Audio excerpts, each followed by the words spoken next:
हरे कृष्णा, राधे राधे दोस्तों। ऋषि पंचमी की व्रत कथा कुछ इस प्रकार है। राजा सुताश्व ने कहा कि हे पितामह, मुझे ऐसा व्रत बताइए जिससे समस्त पापों का नाश होवे। तब ब्रह्मा जी ने कहा, हे राजन, मैं तुम्हें व्रत बताता हूँ जिससे समस्त पाप का विनाश होगे। साथ ही वह ऋषि पंचमी का व्रत है जिसके करने से नारी जाति के तमाम पाप दूर होकर पुण्य की भागी होती है। इसके लिए तुम्हें एक पुरातन कथा कहता हूँ। विदर्भ देश में एक उतंक नाम के सदाचारी ब्राह्मण निवास करते थे। उनकी पतिव्रता नारी सुशीला को एक पुत्री और पुत्र का जन्म हुआ। पुत्र सुविभूषण ने वेदों का सागोपांग अध्ययन किया। कन्या का समय अनुसार विवाह एक सामान्य कुल में ब्याह कर दिया गया, पर विधि के विधान से वह कन्या विधवा हो जाती है तो वह अपने सतत्व की रक्षा करने के लिए घर में रहकर करने लगती है। साथ ही ब्राह्मण ने सपरिवार गंगा तट पर स्नान कर कुटी बनाकर ब्राह्मण बालकों को विद्याधन कराने लगे। एक दिवस कन्या माता पिता की सेवा कर एक शिलाखंड पर शयन करती है। रात भर में उसके सारे शरीर पर कीड़े पड़ गए। सुबह जब कुछ शिष्यों ने उस कन्या को अचानक इस दशा में देखा तो उसकी माता सुशीला को आवेदन किया कि गुरु पुत्री के दुख को देखिए।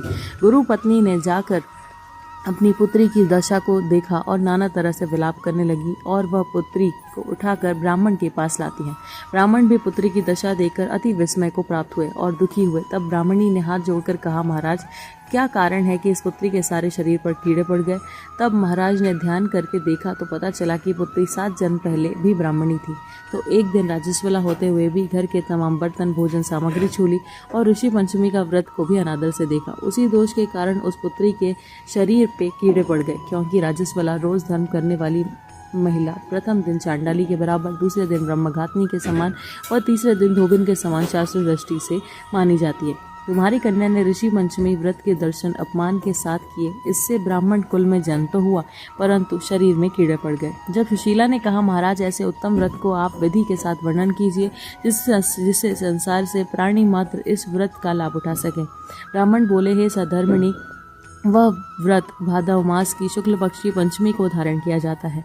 पंचमी के दिन सुंदर नदी में स्नान कर व्रत धारण कर सायंकाल को सप्तऋषि का पूजन विधान से करना चाहिए।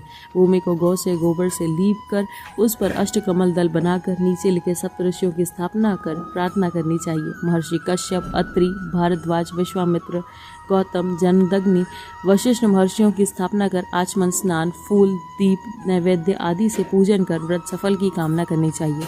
इस व्रत को करके उद्यापन की विधि भी करना चाहिए। चतुर्थी के दिन एक बार भोजन करके पंचमी के दिन व्रत प्रारंभ करें। सुबह नदी व जलाशय में स्नान करके गोबर से लीप कर सर्वेतोभद्र चक्र बना के उस पर कलश स्थापना करें। कलश के कंठ में नया वस्त्र धारण करके पूजन सामग्री एकत्र कर अष्टदल कमल पर सप्तऋषियों की स्वर्ण प्रतिमा स्थापित करें। इस षोडोपचार से पूजन कर रात्रि को पुराण कर श्रवण करें। फिर सुबह ब्राह्मण भोजन दक्षिणा देकर संतुष्ट करें।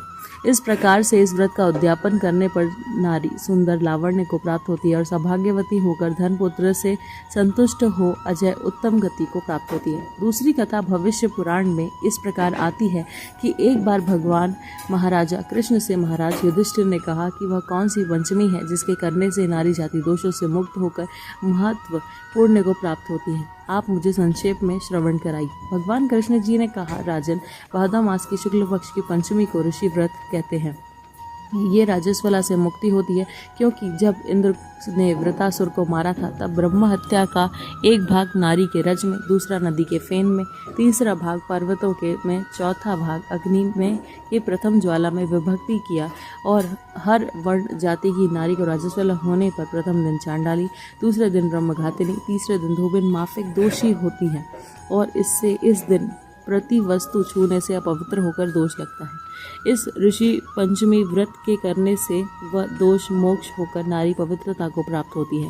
हे राजन, विदर्भ देश में एक शयनजीत नाम का एक राजा था और उसी राज में एक सुमित्र नाम का ब्राह्मण था। उसकी जयश्री नाम की पत्नी एक दिन कृषि कार्य में रहती राजस्वला धर्म को प्राप्त हो गई। वह समय अनुसार भोजन प्रति वस्तु छूती रही और इस प्रकार समय पाकर दोनों पति पत्नी की मृत्यु हो गई। मरने पर ब्राह्मणी को कुतिया का जन्म हुआ, ब्राह्मण को बैल का जन्म मिला। इस पर दोनों को अपने तप के प्रभाव से पूर्व जन्म की बातों का स्मरण रहा और यह दोनों प्राणी अपने ही पुत्र के घर पालित हुए। और एक दिन पितृपक्ष में ब्राह्मण कुमार ने अपने पिता की श्राद्ध तिथि में विधि के साथ ब्राह्मण भोज रखा और पत्नी को स्वादिष्ट पकवान बनाने की आज्ञा दी।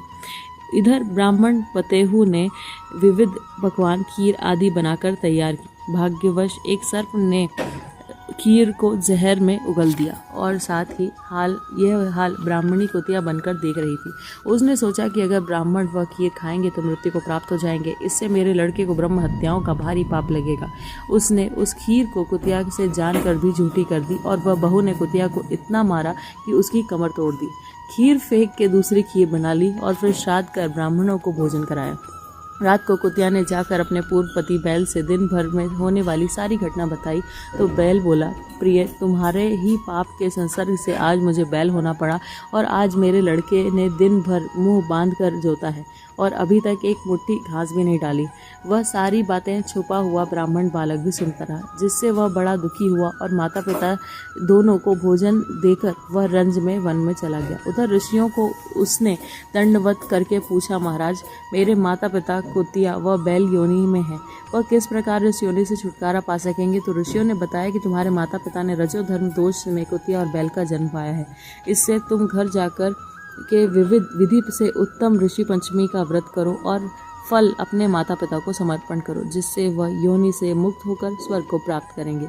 मुनियों से विधि सुनकर ब्राह्मण पुत्र ने घर आकर विविधि के साथ सर्वात्र सहित भाद्रपद की शुक्ल पंचमी को व्रत किया और श्रद्धा से उस व्रत का फल अपने माता पिता को समर्पण किया, जिसके प्रभाव से वह क्रूर योनि से छूटकर दिव्य देव विमान पर आरूढ़ होकर स्वर्ग को प्राप्त हुए। हे राजन, जो नारी इस व्रत को विधि के साथ करती है, श्रद्धा से सप्त ऋषियों का पूजन करती है, वह नारी भयंकर राजस्वला दोष से छूटकर शीघ्र ही धन, पुत्र, पौत्र आदि के सौभाग्य को रूप को पाती है। इस व्रत को करना नारी जाति का मुख्य कर्तव्य है। इससे मन, तन, धन आदि दोष से मुक्त होते हैं। साथ ही जो फल तीर्थों के करने से, दूसरे व्रत को करने आदि से प्राप्त होते हैं, वह इस व्रत से अनायास नारी जाति को मिलते हैं।